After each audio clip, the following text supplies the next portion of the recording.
kale atulaba yenna gy'osinzira okutulaba mu kaseera kano w'otulabira njagala okukubuuzaako ogamba otya bigenda bitya byonna by'osobodde okuba nga ate otuusaako engalo amakya g'olunaku olwaleero gwali mu Uganda ate n'ebitundu ebimu eby'amawanga ga ssemazinga wa Africa mugamba mutya ate mwasuze mutye bwakedde dda n'ebitundu by'eggwanga gye biri ekigenda mu maaso mu ggwanga Uganda essaawa zino ate ze nteekateeka ez'okulayira eziri e Kololo era nga ekifaananyi nga bwe kivaayo obutereevu ate abagenyi abayite okuva mu bitundu eby'enjawulo tubalabye ng'ate bagenda mu maaso okubeera ng'ate batuuka kakati ffe kye tuli mu kukola kwe kugenda mu maaso kubeera nga tutambuza kamera okunoonya ani eyeetabye mu kulayira oyo gwe mwandyetaaze okumanya oba gyali ebyo tugenda okubanga ate tukolako paka ate bwe tunaatuukira eyo ate mu kawungeezi omukulembeze gy'alina okulayirira nasembyeyo okuwulira I'm not sure about that nti omukulembeze alayira mu budde bwe yalangirirwamu ekyo tugenda kukitunuulira olunaku olwaleero kubanga at least tusobola okuba nga tujjukira nti yalangirira ku ssaawa zaalinganga 9 ez'akawungeezi so tugenda kulindirira okulaba agenda kubanga ate alayira ku ssaawa mmeka abakulembeze ab'enjawulo batuuse dda mu ggwanga Uganda okusobola okubeera nga ate beetaba ku mukolo guno era nga President wa Democratic Republic of Congo Tshisekedi yamaze dda okuba nga ate atuuka mu ggwanga erya Uganda twalabyeko ku Salva Kiir ye yakeerera ddala wano n'agamba nze nja kukeerayo ate nsobole okuba nga ate mbeerawo ye twamulaba naye waali twalabyeko President wa Equatorial Guinea Obianga Nguema omu ku bakulembeze abakyasinze okubeera nga entebe eno bagisiisiddemu ndowooza ye yajja mu ntebe mu mwaka gwali gwa 1979 awo aba asinga ku President Yoweri Kaguta Museveni 91 plus 6 almost emyaka 7 kitegeeza yabeewo yakabakwata 47 ate nga akyakontinuwinga kakati azaabeerewo eri Yoweri Kaguta Museveni eyakatukwata wajinda baago yakatukwataana era bwe kataligirya kino ekisanja bwakimalako mu kukkiriza kwa Katonda bw'anaabanga bw'atyo kwe kusalawo kwe kyejjajja batukutaana mu ejo 45 so awo naaba agenda ku lisiti y'abakulembeze abakubaddeko mu ntebe okumala akaseera akawanvu oyo wa Equatorial Guinea kwali waliwo wa Konga awo ndowooza ne Konga waliwo President awo asiisiddeyo mu Bawalabu waliwo so abakulembeze gye bali nga ye entebe bagibaddemu okumala akabanga so agenda kubanga ate abeegattako so ebimu ku bye tulina okuba nga ate tusuubira mu lunaku olwaleero abingi nnyo era ne bingi nnyo tulina okutunuulira ensonga lwaki olina okwekenneenya enteekateeka ezigenda mu maaso wano wadde nga tokkiriziganya na gavumenti eyinza okuba nga egenda kulayira kubanga ebigenda okuva wano olunaku olwaleero ate bye bigenda okusalawo ani agenda okuweebwa minisitule ki ate nga minisitule ezo ate ffe abali muri neggwanga tumaliriza ze zitutwala oba okkiriziganya gavumenti batokkiriziganya nayo olina abaana bo balina okusoma kakati minisitule w'ebyenjigiriza agenda kubeera ani ow'ebyenguudo agenda kusigala ani agenda okutwala obwa prime minister ani agenda okutwala obwaki ekyo kyetuba tukola ki tuba tuddako so ogenda okumaliriza ng'omukolo guno wadde ng'oyinza okuba nga tokkiriziganya ate n'obukulembeze obuyinza okuba nga bulayira naye tekikukatako okugoberera ensonga kubanga ekijja oba okitaddeko omukuba tokitaddeko omukono kimaliriza kikuimpactingako butereevu it directly impacts on you so olunaku olwaleero lwa makulu nnyo okuwuliriza omukulu waaba agenda kutugamba leero agenda tutugamba ki mu bisuubizo bye by'emyaka 5 agenda kutusuubiza ki ekisanja kino eky'emyaka 5 Yoweri Kaguta Museveni kyagenda okukwata era kiba kigatta ku bisanja eby'ekyamyaka kya mulundi gwa 7 nga Yoweri Kaguta Museveni akulembera eggwanga lino. Kaakati ebimu ku bintu ebyetaaga okwekennenyezebwa nti okuva mu mwaka ogwa 1996 Yoweri Kaguta Museveni yasooka okulondebwa okufuuka omukulembeze w'eggwanga lino ng'ajjidde ku kalulu. Biseera bwe yeesimbawo ne Dr. Paul Kawanga Ssemwogerere amuwummuze mirembe Mukama. Abaana abaazaalibwa mu 96 kale ne bw'ogattako aba 91 kati ssaawa zino basajja bakulu. Basajja bakulu bali wakati w'emyaka 35 n'okukkirira wansi. Kakati okulayira kw'omukulembeze w'eggwanga mu kisanja kino kulina ebibuuzo nti abo abasajja abakulu n'abakyala abakulu nteekateeka ki gy'alina okusobola okubayamba nabo bapulaningira abaana baabwe. Kubanga omuntu eyazaalibwa ku myaka eyazaala nga alina emyaka 18 nga wa 9 essaawa zino aba alina emyaka emeka? That is 18 minus 35 25 wali 20 aba alina omwana ndowooza aweza emyaka 18. Omwana we ku myaka 18 bw'aba akedde ebyensaba n'atera okufumbirwa. Kakati jjajja alina obuvunaanyizibwa okuwa ekyokuddamu nti bano abaana abaasangibwa mu kaseera abaazaalibwa mu kaseera ng'osooka olondebwa omulundi ogusooka. Kati n'abazadde baana bannaabwe ate baana bannaabwe nabo banaatera okuzaala baana bannaabwe. Do we have practical solutions okusobola okubeera nga ate abantu abo bonna basobola okusanyukira mu ggwanga Uganda? Ekyokubiri, it is very important okugoberera nga tugenda mu kulayira kw'olunaku olwaleero nti ekyamazima byonna Bannayuganda basobola okubikola baba nga be babikoze, ate n'amaanyi gonna gasobola okubikola. Bwe niyogera ekyo kikyentegeeza nti kyamazima abantu basobola okuwa akalulu ebbanga lyonna bw'aba nga bakwagala. Amaanyi gasobola okukuumira mu buyinza ebbanga lyonna bw'oba nga okyasobola okugakozesa. Naye waliwo kye bayita obutonde. Tugenza okujja mu kisanja kino nga Yoweri Kaguta Museveni ndowooza ali mu myaka taweza 80. I think is 80. Kakati kitegeeza nti ekisanja kino emikisa Yoweri Kaguta Museveni okudda ku ballot paper mu mwaka ogwa 2031 giri limited.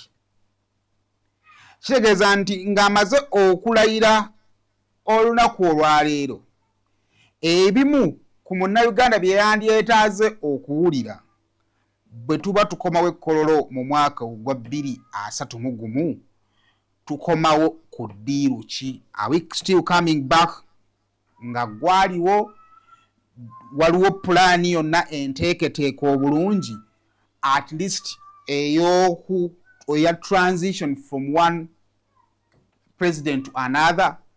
Kubanga atulaba naawe atugoberera nti eggwanga erya Uganda ku myaka emyaka enkaaga n'omusomo gye tumaze nga twefuga, eggwanga erya Uganda terifunangako mukisa kukyusa bukulembeze okuva ku muntu omu okudda ku muntu omulala.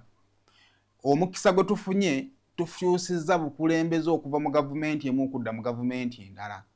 Ne tuva mu gavumenti y'NRM ekisanja ekyo ne tudda mu gavumenti y'NRM ekisanja ekirala. Kaakati Yoweri Kaguta Museveni nga yakamala okumenya likodi okubeera omukulembeze wa Uganda akyasinze okumala ebbanga ddene ku bukulembeze, ne likodi y'okubeera omukulembeze agenda okusooka okukwata obuyinza abuwa omukulembeze omulala, Bannayuganda bagimubanja. Ekyo teweetaaga kubeerawo NRM, teweetaaga kubeerawo opposition, weetaaga kubeera Munnayuganda.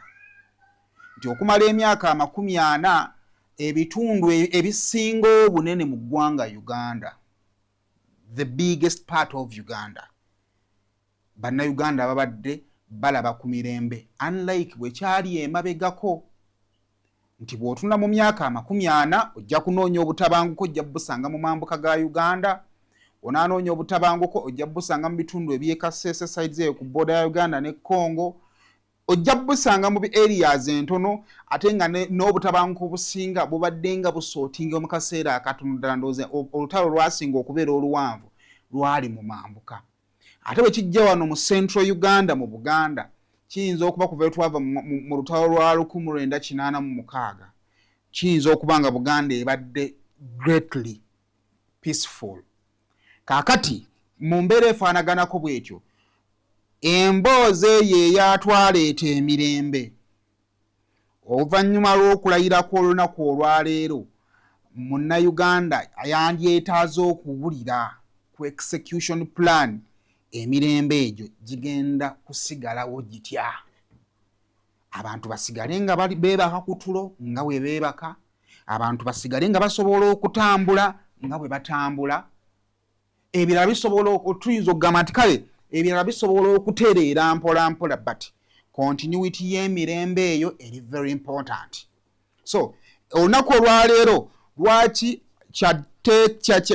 tukakatako nga bannayuganda okuwuliriza ebigambo bya President Yoweri Kaguta Museveni kubanga twandyetaaze okumanya what is the plan. Emirembe weegiri, Katonda baagusaasidde ne bafuna enkulaakulana bagifunye, naye ate abasoma ebyafaayo n'abo abawuliriza ku baaliwo mu biseera ng'ebyafaayo bikolebwa batusongera ku bantu abaali abagagga mu gavumenti endala, gavumenti ezo bwe zaakyuka ne baavuwala. Kitegeeza nti n'omugagga ali obulungi essaawa zino nga talina buzibu era nga yagamba eno gavumenti sigirinaako buzibu, kimukakatako okubuuza ekibuuzo nti nga tutandise okwapurokinga factor ey'obutonde enzibu y'okwewala which is age. Ekibuuzo kya transition, how has it been handled? Era handling does not mean presence of a person agenda okuweebwa obuyinza. Handling kitegeeza nti oyo agenda okuweebwa obuyinza agenda kubuweebwa mu ngeri nga bannansi bonna bakkiriziganya nti oyo y'aba abuweebwa. Kubanga era n'emirundi egisinga ojja kusanga nti emirembe gyonna we tubeeredde n'entalo ne mawanga wabeera entalo wabaawo aweebwa obuyinza, naye osanga nti oyo aba aweereddwa obuyinza wabaawo ekibinja ekirowooza nti si yagwanidde okuba n'obuyinza obwo.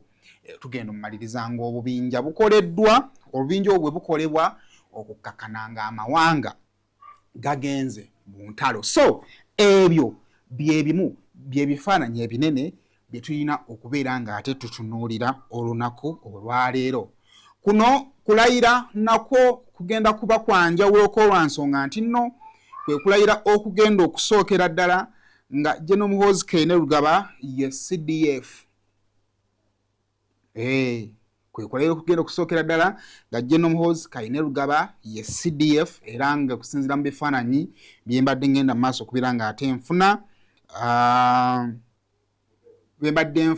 yamaze dda okubeera nga ate agenda mu maaso okubeera nga ate atuuka. Abantu ab'enjawulo, njogera ku bantu baffe aba bulijjo abennengeddeko abagenze mu maaso okubeera nga ate batuuka. Mpozi waliwo embadde ku General Muhoozi nga sinnamuvaako. Mpozi era olunaku olwaleero nga bannayuganda amaaso gaffe gagenda tubeera ku ntimba okwongera okutunulamu oluvannyuma General Muhoozi Kainerugaba okumuwa obwa CDF omuduumizi ow'oku ntikko ow'amagye g'eggwanga erya Uganda. Kyanjawulo ki amagye gye gatutegekedde ate mu kulayira kuno okiyinza okwawukanako ate n'ebyo bye tubadde nga tugenda mu maaso okubeera nga ate tulaba mu kulayiza omukulembeze w'eggwanga okubadde kujja gye buvuddeko. Kale kaakati tutandikidde wano bwe tuti abantu baakedde okusobola okubeera nga ate beetaba mu kulayizibwa kuno era nga ennambika bwe yakoleddwa ku ddi abagenyi balina okuba nga ate batuuka byakoleddwa dda. Era ndowooza ekifaananyi kyensobola okuba nga ate nkuwa ku side ya screen ye yatuuse naye atuuse Kabwejungira Yoweri Kaguta Museveni atuuse era agenda mu maaso okubeera nga ate alambuzibwa ennyiriri ez'abannaffe ez'amagye. Kati bw'avaawo kitegeeza nti nno tugenda kuba nga tutandika butereevu n'omukolo ogw'okugenda mu maaso okubeera nga ate alayiza. Agenda kutikkibwa ku kamotoka ako akendabirwamu. Akamotoka nnaako twakalabanga nnyo mu mawanga g'aba West Africa eyo, naye emyaka nga 3 emabegaawo akamotoka ako kajja into play mu ggwanga wano erya Uganda. Twalengeranga kalengere nga tulengera abakulembeze abalambulira ennyiriri mu kamotoka ako paka bwe kajja mu ggwanga erya Uganda. So kati ekigenda mu maaso, Yoweri Kaguta Museveni agenda kubanga ate alambuzibwa ennyiriri ate ez'abannaffe ez'amagye, ate olwo ekitugambe nti omukolo gube nga gugenda mu maaso okubeera nga ate gutandika mu butongole. Abagenyi ngenda kubanga ate mbakuyitiramu abamaze dda okubeera nga ate batuuka olunaku olwaleero okuba nga ate beetaba ku mukolo guno. Then nammwe abammwe ab'oku kyalo kuno bennengeddeko ate ngenda kubanga ate mbabawa saako n'engeri gye bambaddemu olunaku olwaleero nawo ngenda kubeera nga ate mbawaawo, kubanga mbadde awo nga nnengera ngenza okulaba nga kukuwaza banga owa biliyoni 5 ow'oku kyalo kuno nga y'omu ate kubasobodde okubeera nga ate batuuse dda ku mukolo. Asimudde ekkooti, ekkooti si yagenderamu era luli oba eno ndala kale mulabyeko ng'atuuse nengedde ku Maama Flower ayambadde ekiteeteeyi kiri ekyaba NRM. Ebiteeteeyi ebyo si byagala, mulengeddeko awo ng'atuuse omulaba, mulabyeko awo nga naye atuuse ku mukolo. Abantu bangi nnyo batuuse dda, omukolo bagutegedde bagwambalidde. Nengeddeko omubaka alindiridde okulayira ow'ebitundu by'e Butambala eyo, naye mulabyeko awo omu ku balendabyeko abatuuse. Ndabyeko ku Nobert Mawaawo, mulengeddeko y'omuku abakoze eki abatuuse. Ssaabagenyi batuuse dda okusobola okubeera nga ate omukolo guno ogw'okulayira baguweesa ekitiibwa ekijjudde. Naye kale kakati sooka otumuliseeko ku muntu ye gwe twazzeewo okulaba ng'alayira, emumpa eddakiika nga 3 ng'ate alambula ennyiriri ezo ez'abannaffe ez'amagye, ate ngenda kuba nga nkomawo.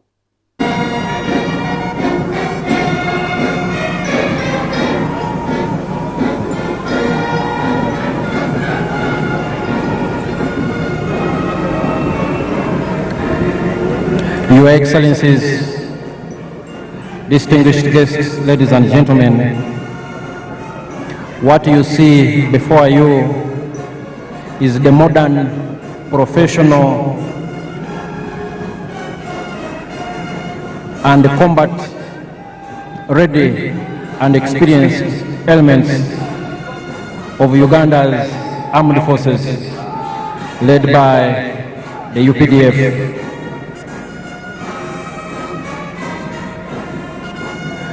The story of the UPDF has been told for a long time, but each time it is always a fascinating story.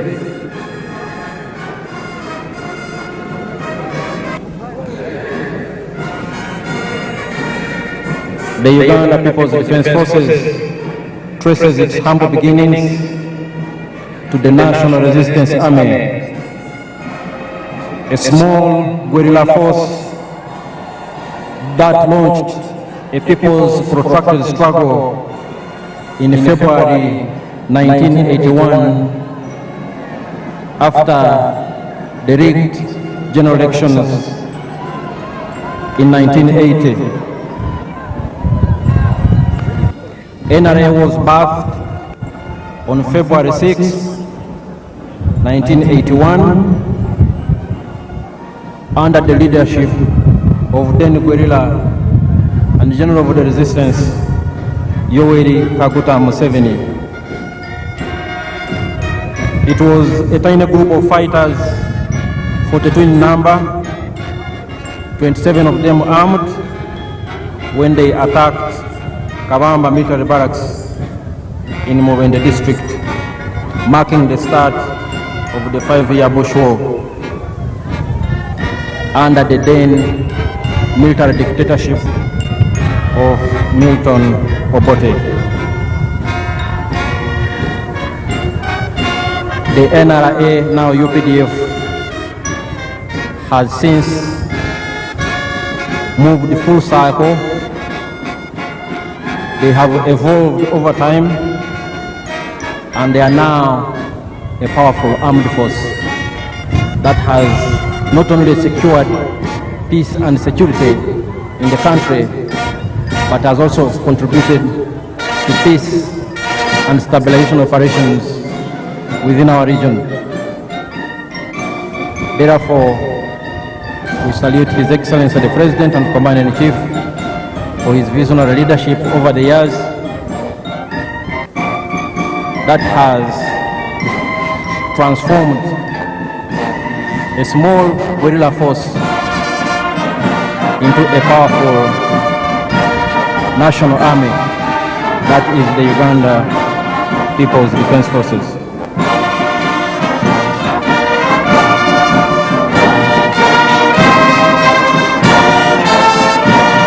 And as the parade progresses, when it is joined by the other arms of UPDF, the paratroopers, the artillery division, the motorized infantry division, some of our anti-aircraft systems, and the Uganda People's Defense Air Force, I am sure our visitors and all Ugandans present here today and those following us from all over the country and beyond will understand what I've been talking about.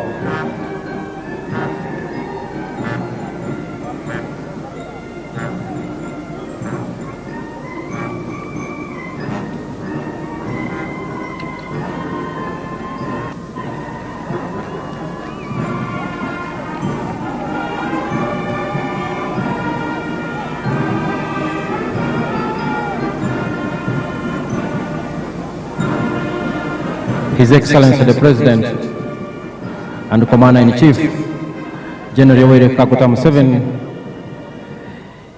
is just about finishing inspecting the parade. He will thereafter be guided and ushered in to his position in the very, very important person's tent, and thereafter we will witness the next drill activity, which will be the lowering of the presidential standard flag. Your Excellencies, Mheshimiwa Rais, huo ndio mwisho wa ukaguzi wa gwaride ya kuaga. Naomba kuendelea na gwaride, Mheshimiwa Rais.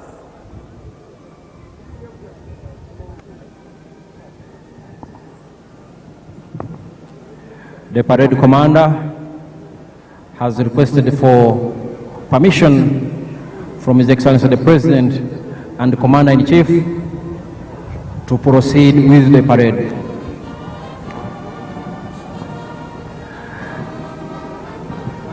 The next element of this parade, as I was highlighting a few moments ago, will be lowering of the presidential standard flag.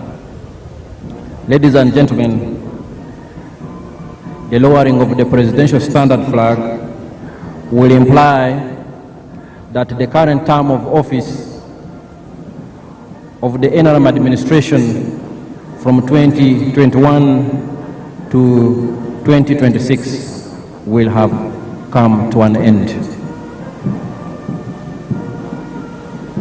That event will be followed by the swearing-in processes after we have had a word of prayer from our members of the clergy, led by the Archbishop of the Church of Uganda, His Grace, the Most Reverend Dr. Samuel Stephen Kazimba Mugalu,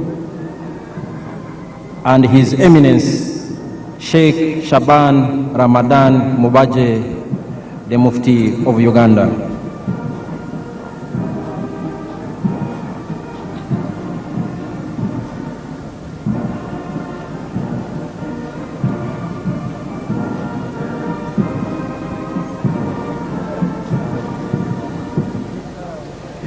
His Excellency the President will proceed to his position in the VVIP tent, and while there, the flag guard will march and lower the presidential standard flag. Our distinguished guests stand up to receive His Excellency the President and the Commander-in-Chief.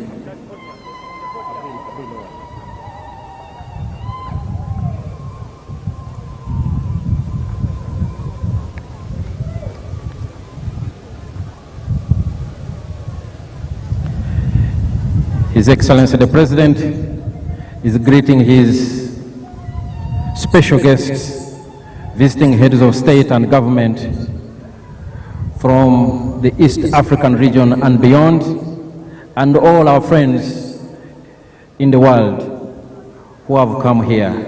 We are deeply honored by your presence, and we salute and appreciate your coming.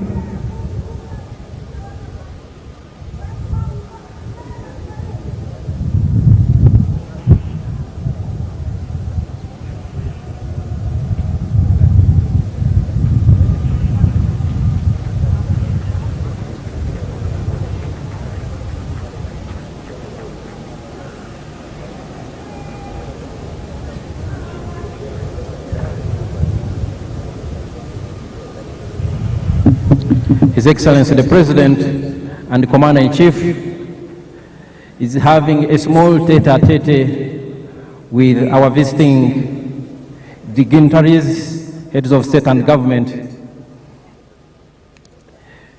His Excellency the President is going to be guided to stand in his position at the podium as they lower the presidential standard flag.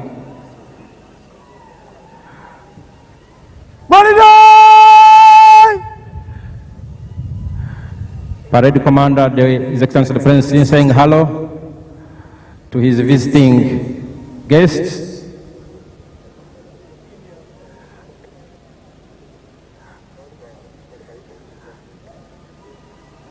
His Excellency the President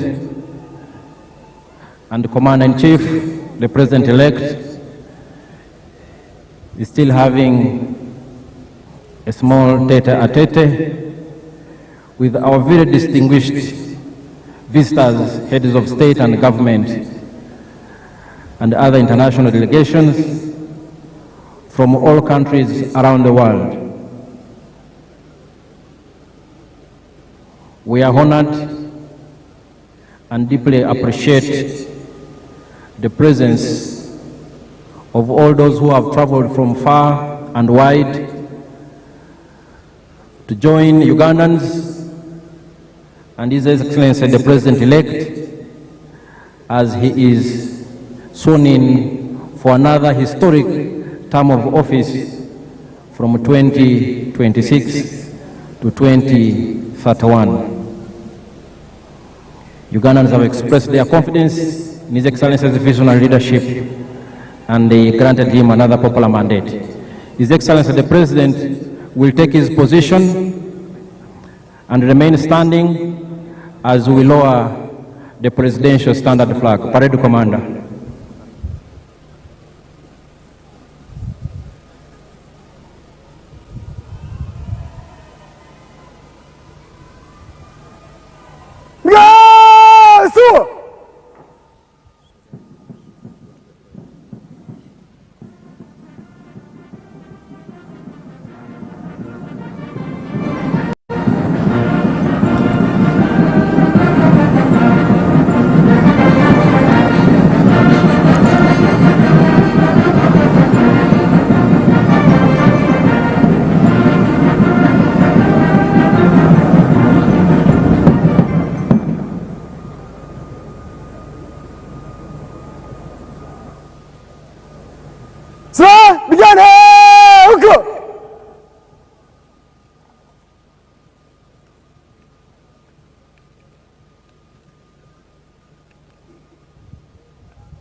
the lowering of the presidential standard flag.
Officers!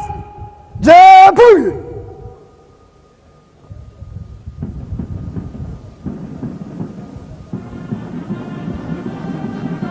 Your Excellencies and distinguished guests, ladies and gentlemen, what you've just seen has been the lowering of the presidential standard flag, marking the end of the current term of office of the NRM administration. Tarabusa bendera! Ya puri! Muli lagaza! Marking the end of the NRM administration from 2021 to 2026. We will shortly embark on another one after the swearing-in processes. But first, we will have prayers by our distinguished eminent members of the clergy. Your Excellency, General Yoweri Kaguta Museveni, President-elect, Your Excellencies, visiting heads of state and government, distinguished ladies and gentlemen, allow me to introduce the directors of ceremonies for today's occasion,